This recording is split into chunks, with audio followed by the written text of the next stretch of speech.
आ रहेगी, चुप नहीं रहेगी, वार्ता करेगी। बात करने से माताओं जो शक्ति होती है ना, तपस्या का जो बल होता है अच्छे हो जाता है। इसलिए भजन करने वाले अधिक बात न करें संसार के लोगों से। जो पतिव्रता का जो धर्म होता है ना, तप जो उसका बल होता है नष्ट हो जाता है। इधर क्या हुआ ये भी कथा जान लीजिए आप। मांडव्य जी सूली पे चढ़े, मरे नहीं। जब राजा को पता लगा कि भी वो तो मरे ही नहीं, आया राजा बड़ा दंडवत करने लगा, क्षमा मांगा, तुमसे गलती हो गई। सूली से निकालना चाहे वो नहीं निकले तो काटी गई सूली, वो काट दी गई। उसना उनको गड़ गया, वो जो नोक था पैर में गड़, उनको मांडव्य कहा गया। अणु जो था गड़ा, उसको मांडव्य कहा गया इसलिए। तो मांडव्य ने कहा कि राजन मैं तुम्हें कोई दंड नहीं दूंगा, अब मैं तो पूछूंगा धर्मराज से, हमने ऐसा कौन सा पाप किया था कि उसके कारण हमें सूली पे चढ़ाया गया। पहुंच गए स्वर्ग, और जब गए तो धर्मराज से पूछा कि ये बताइए हमने कौन सा पाप किया था कि हमको सूली पे चढ़ाया गया। तो धर्मराज चित्रगुप्त को बुलाए। देखें सावधानी से सुनिए, हम सबके इस कंधे पर, दोनों कंधे पर चित्रगुप्त बैठे रहते हैं। हम क्या करते हैं ना, अच्छा बुरा भला हम जो करते हैं, चित्रगुप्त बैठ करके सब फोटो बनाते रहते हैं, रील चलती रहती है। कब कहाँ क्या करते हैं वो सब देखते रहते हैं। चित्रगुप्त को बुलाया गया और उनसे पूछा गया कि ये बताओ कि हमने कौन सा अपराध किया कि हमको सूली पे चढ़ाया गया। ढूंढते ढूंढते कई जन्म के बाद देखा गया, लोगों ने, चित्रगुप्त ने बताया कि आप जब छोटे से थे 5 वर्ष के, तो आपने कांटा लेकर के कीड़े को उसी से कोंच दिया था, वही सजा आपको भोगनी पड़ी। मांडव्य ने पूछा कि ये बताओ तुम्हारे यहाँ नियम कानून क्या है, कानून क्या है, 5 वर्ष के बच्चे को सजा दी जाती है क्या। धर्मराज ने कहा नहीं, हमारे यहाँ नियम है धर्म में कि 12 वर्ष तक के बच्चे, 5 वर्ष तक का अगर बालक कोई गलती करता है कोई सजा नहीं होगी उसको। 5 वर्ष के बाद, 5 वर्ष से लेकर के 12 वर्ष तक अगर बालक कोई गलती करता है या बालिका, तो उसके माता पिता भोगेंगे उसके पूरे पाप को। 12 वर्ष के बाद अगर बच्चा या बच्ची कोई गलती करेंगे तो स्वतः भोगेंगे। तो मैडम ने कहा मेरी अवस्था क्या थी। उन्होंने कहा आप 5 वर्ष के थे। ये बताओ कि हम 5 वर्ष के थे, 5 वर्ष का बालक अबोध होता है, उसको ज्ञान नहीं होता। आपने यहाँ स्वर्ग में बैठ करके अच्छे अच्छे नियम कानून लगा रहे हो और जीवन उतारना तो है नहीं। पर उपदेश सकल बहु तेरे और जेल आचरते परम घनेरे। अरे धर्मराज यहाँ तू बैठ करके आदेश चलाता है, मृतलोक में पाप से कैसे बचा जाए, ये तो बहुत दुस्साहस है, सामान्य बात नहीं है। यहाँ पग पग पे पाप, तुम नियम बना दिए ऐसा ऐसा। मैं 5 वर्ष का अबोध बालक, अगर हमने उस कीड़े को मार डाला तो हम तो अज्ञान थे। क्रोध में भर गए मांडव्य जी ने कहा मैं तुम्हें श्राप देता हूँ। धर्मराज थरथराने लगे, कांपने लगे, हाथ जोड़ करके खड़े हो गए। धर्मराज ने कहा श्राप दे दो हमें, लेकिन हम 3 योनियों में न जाए। कौन कौन सी?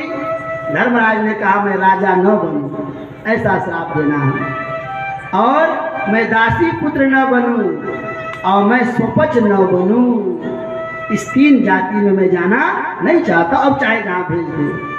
क्रोध में तो थे ही मांडव जी, तो श्राप दे दिए जाओ तुम इसी 3 योनियों में जाओगे। तो मांडव जब श्राप दिए तो वही धर्मराज राजा बन करके आए युधिष्ठिर, एक ही काल में आए। वही धर्मराज विदुर बन करके आए दासी पुत्र, और वही धर्मराज वाल्मीकि, महाभारत की कथा है, महाभारत में देखेंगे तो वहाँ वही धर्मराज स्वपच बन करके आए हस्तिनापुर में। तो भैया उन्होंने, ये हमारे यहाँ व्रत की कथा है। ये माताओं, ये जो माताएं हैं ये शांत नहीं रहेंगी। तब ब्रह्मा जी से पूछा गया, भयानक सर्प बना दिए है, जिसको चाहेंगे डसेंगे, ये संसार को रहने नहीं देंगे। तो ब्रह्मा जी ने कहा, घबराओ मत, सर्पों में मैं भय डाल दिया हूँ, ये मनुष्य को देखेंगे तो भाग जाएंगे। आए जो आपने सर्प, ये शेर और बाघ, भालू सब बना दिए, क्या करेंगे? जब चाहेंगे आदमी के ऊपर आक्रमण करेंगे, खा जाएंगे। तो ब्रह्मा जी ने कहा, इनमें मैं आलस्य डाल दिया हूँ, ये आलस में पड़े रहेंगे, जल्दी आक्रमण नहीं करेंगे। बोलिए भक्तवत्सल भगवान की जय। तो नामदेव की कथा मैं कह रहा हूँ। नामदेव जी एक दिन एकादशी आई, एकादशी का व्रत किया। एकादशी व्रत का नियम है, पहले राजा अम्बरीश चक्रवर्ती राजा थे, एकादशी व्रत किया करते। एकादशी के दिन उनके राज्य में चूल्हा नहीं जलता था। ये राजा, जथा राजा तथा प्रजा, मुखिया मुख सो चाहिए, खान पान करे। राजा कैसा हो, हमारे घर का मुखिया कैसा हो, धर्मनिष्ठ हो। जब राजा और मुखिया घर का मालिक धर्मनिष्ठ होगा तो प्रजा और परिवार के लोग धर्मनिष्ठ होंगे। अगर मुखिया और घर का देश का राजा धर्मनिष्ठ नहीं होगा, प्रजा स्वतंत्र हो जाएगी, अत्याचार दुराचार बढ़ेगा, संसार समाज में सब दूषित हो जाएंगे। भैया सबसे मुखियों से निवेदन है कि जब आप धर्मनिष्ठ होंगे तो आपकी संतति भी धर्मनिष्ठ होगी, अच्छे पद पर चलेगी। और आप में धर्म नहीं होगा तो ठीक नहीं। एक कहावत है ना, बाढ़े पूत पिता के घर में, खेती उपजे अपने घर में। तो जब माता पिता धर्मनिष्ठ होंगे तो उनकी संतति भी धर्मनिष्ठ होगी। तो राजा अम्बरीश के राज्य में एकादशी के दिन भोजन नहीं बना। और वो अपने कितने बड़े राजा थे, चक्रवर्ती राजा थे, अपने हाथ से भगवान की सेवा करते थे। हम सबको सीख लेनी चाहिए, भगवान की सेवा स्वतः करे, किसी दूसरे से न कराए। संत की सेवा स्वतः करे, गौ की सेवा स्वतः करे, ब्राह्मण की सेवा स्वतः करे, नौकर चाकर से नहीं कराना चाहिए। एक दिन चक्की चला रहे थे अम्बरीश जी, भगवान को भोग लगाने के लिए ना गेहूँ पीस रहे थे। उनको पसीना हो गया चक्की चलाते समय। तब तक कन्हैया श्याम सुंदर नटवर नागर दौड़ के आए और अपने दुपट्टा से हवा कर। तब तक देखा कि वो बड़ी सुंदर शीतल मंद सुगंध हवा कहाँ से आ रही है। देखते हैं कि नटवर नागर पीछे खड़े हुए पंखा चला रहे हैं। अम्बरीश जी ने कहा, सरकार क्षमा करो, ये क्या कर रहे हो आप हमें हवा। कन्हैया ने कहा, अम्बरीश जी आप चाहते तो कितने नौकर थे आपके पास, आप सेवा करवा लेते, काम ले लेते, लेकिन आप हमारे लिए ये गेहूं पीस रहे हैं। मेरा भी तो कुछ कर्तव्य बनता है भक्त के लिए। तो भैया ऐसे राजा सोची निपज नीत नहीं जाना, जिन्हीं प्रजा नहीं प्राण समाना। वो राजा सोचनी है, इसको प्रजा प्राण के समान प्रिय नहीं है। वो ब्राह्मण भी सोचनी है, कौन? सोचिए विप्र जो वेद विहीना, तज निज धर्म विषय नहीं। वो ब्राह्मण सोचनी है कि अपने धर्म का त्याग करके विषयों में आ सकता है। ब्राह्मण का धर्म होता है, ब्राह्मण कैसा हो, संध्या स्वाध्याय गायत्री जपने वाला हो, त्रिकालज्ञ हो। और जो ब्राह्मण संध्या करता है, गायत्री जपता है, वो कभी दरिद्र नहीं हो सकता। इसलिए ब्राह्मण तपस्वी होना चाहिए। तप बल विप्र सदा बरियारा, तीन कर कोप न को रखवारा। ब्राह्मण कोप कर दे तो कोई उसकी रक्षा करने वाला नहीं है संसार में। कब? जब तप करने वाला हो तब तपस्वी होना चाहिए ब्राह्मण। एक बात और है, अगर ब्राह्मण तपस्या नहीं भी करता है तो अगर अपने धर्म से है तो कहावत है कि चिता की आग शुद्ध तो नहीं होती लेकिन जलाने के लिए पर्याप्त होती है। इसलिए भैया अपने धर्म में रह करके भगवत भजन करना चाहिए। नामदेव जी एकादशी व्रत की, 3 तारीख को एकादशी है, तो हो सके तो निवेदन है सब एकादशी रहे। 5 व्रत सबको रहना चाहिए। हम यहाँ से जाएंगे ना, कोई जाने वाला नहीं है, सब यहीं रह जाएगा। जो आपका सत्कर्म है वही साथ जाएगा। धनानि भूमौ प्रसवश्च गोष्ठे, नारी गृह द्वार जन श्मशाने, देह चितायां परलोक मार्गे, धर्मानुगो गच्छति जीव एकः।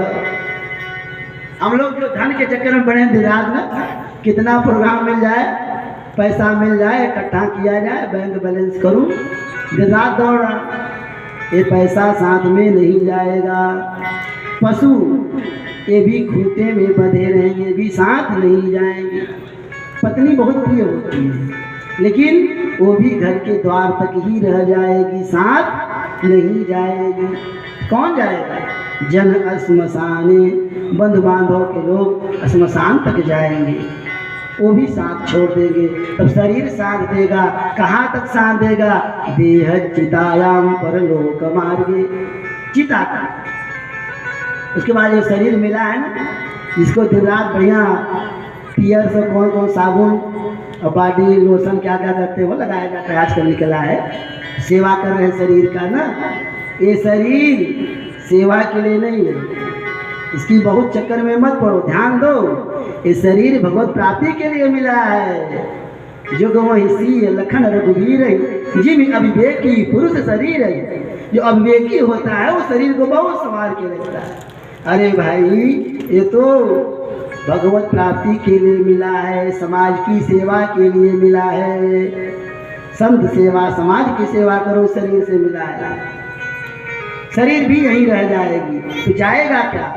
कहते धर्मान गो गच्छति जीव एकः। जो आप धर्म अधर्म किए रहोगे वही साथ जाएगा, और कुछ जाने वाला नहीं है। जाओ जाएगा जब यहाँ से कोई न साथ होगा। 2 गज कफन का कपड़ा तेरा लिबाज होगा, कोई नहीं जाएगा। वास्तविकता यही है, लेकिन फिर भी भगवान की माया बड़ी विलक्षण है। हम लोग दिन रात माया में पड़े, तो माया से कैसे बचे? तो ये जो भगवान के भक्त हैं ना, इनका संग करो, कथा श्रवण करो, भजन करो, बच जाओ। नामदेव जी एकादशी व्रत भगवान परीक्षा लेने के लिए एक दुर्बल सा ब्राह्मण का रूप बना के आए। उन्होंने कहा हमें भोजन करा दो। नामदेव जी ने कहा भोजन नहीं मिलेगा। तब उन्होंने कहा फलहार करो। अब सुने, एकादशी के दिन अन्नदान नहीं करना चाहिए। न तो अन्न खाएं और न तो किसी को खिलाएं। एकादशी के दिन अन्न में पाप होता है, इसलिए एकादशी के दिन अन्न न खाना चाहिए, न अन्न का दान देना चाहिए, न तो किसी को खिलाना चाहिए। नामदेव जी ने कहा नहीं, आप फलहार करो, मैं भोजन नहीं दूंगा। ब्राह्मण ने कहा भोजन नहीं दोगे तो हम भोजन ही करेंगे, तो नहीं देंगे। ऐसी स्थिति आई, पूरा दिन बीत गया। ब्राह्मण देवता अपने शरीर का विसर्जन कर दिया। अब तो घबरा, लोगों ने कहा नामदेव तुमको ब्रह्महत्या लग गई। नामदेव कहे जो भी लगे, हम अन्न इनको देने वाले नहीं। ये निष्ठा उनकी। रात बीती, एकादशी के दिन एक दिन पहले व्रत चालू कर देना चाहिए। शाम को भोजन न करे, और दूसरे दिन एकादशी रहे दिन भर व्रत, हो सके तो पानी भी न पिए। लेकिन न रहा जाए तो जल पी ले, इससे न रहा जाए तो दूध पी ले, इससे भी न रहा जाए तो फल फूल खा ले, इससे न रहा जाए तो बढ़िया सिंघाड़ा की पूरी और सब्जी बनवा ले। व्रत रहो, व्रत क्या रहेंगे तब तो यह है कि बस अन्न नहीं खाए और क्या। लेकिन ये जो गाजर होता है ना, व्रत में गाजर का हलवा मत खाना, बहुत दोष होता है। गाजर का हलवा नहीं खाना चाहिए माताओं। थोड़ा जीभ कमज़ोर कर लो उस दिन, लेकिन रोज़ तो मिलेगा नहीं, एकादशी को ही मिलने वाला है, वो भी गया। और रोज़ तो कोई बनाएगा नहीं, एकादशी के बहाने बढ़िया हलवा भरे खोआ सोआ डाला जाए, खाया जाए। हाँ, वो हम आते थे जब बनारस से हो महाराज जी, तो सिंघाड़ा लाते थे। तुम्हारे पिताजी कहते थे जब तुम आ जाते हो एकादशी मेरी ठीक हो जाती है, तो पूरी सब्जी बनती थी। तो भैया एकादशी रहो, इसी बहाने भैया पूरी सब्जी हलवा सलवा बने, लेकिन रहो एकादशी। तो ब्राह्मण मर गए। अब रात भर एकादशी के दिन भजन करना चाहिए, सोना नहीं चाहिए। सुबह हुआ, चिता बनाए नामदेव, और बना करके उन्होंने कहा ये ब्राह्मण हमारे लिए प्राण दिया, आज मैं इसके लिए भी प्राण दे दूंगा। चिता बना करके उस ब्राह्मण को गोद में लेकर के बैठ गए चिता, और आग लगा दी। जो ही चिता जलने लगा, तब तक श्याम सुंदर कन्हैया उस ब्राह्मण के रूप में प्रकट हो गए। बोले भक्तवत्सल भगवान की। भगवान ने कहा नामदेव मैं तुम्हारी परीक्षा ले रहा था कि तुम एकादशी में तुम्हारी कितनी निष्ठा है। तो ब्राह्मण मर गया लेकिन भोजन नहीं कराया। तो 3 तारीख को एकादशी है, एकादशी अवश्य रहना चाहिए। 5 व्रत सबको रहना चाहिए। कल हमने चर्चा किया, आज भी कर देता हूँ। एकादशी व्रत महीने में 2 बार आती है और साल में 24 बार। सब एकादशी रहना चाहिए। पहला व्रत एकादशी, दूसरा जन्माष्टमी सबको रहना चाहिए, रामनवमी सबको रहना चाहिए, शिवरात्रि सबको रहनी चाहिए, और बड़ा इतवार आता है, ये भी व्रत सबको रहना चाहिए। ये 5 व्रत, एकादशी, जन्माष्टमी, रामनवमी, शिवरात्रि और बड़ा इतवार तीजा के बाद आता है। तीज रहती है ना माताएं व्रत, उसके बाद जो रविवार आता है भादों शुक्ल पक्ष में। ये व्रत सबको रहना चाहिए, हर मनुष्य को रहना चाहिए।